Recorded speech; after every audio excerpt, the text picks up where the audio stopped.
Эй адамдар, дүйнөнү төрт бурчунда жашаган адамдар, силерге эмне керек?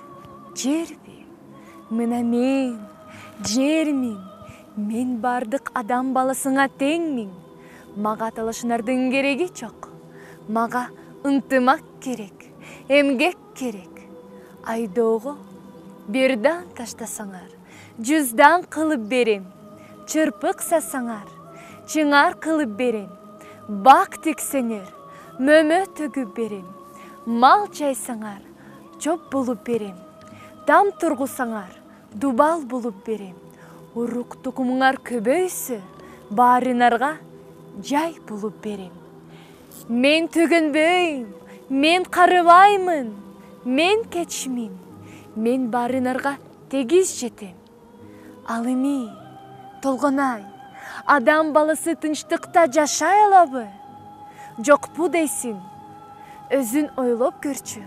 Ал менден эмес, ал силерден адам баласынын өзүнүн.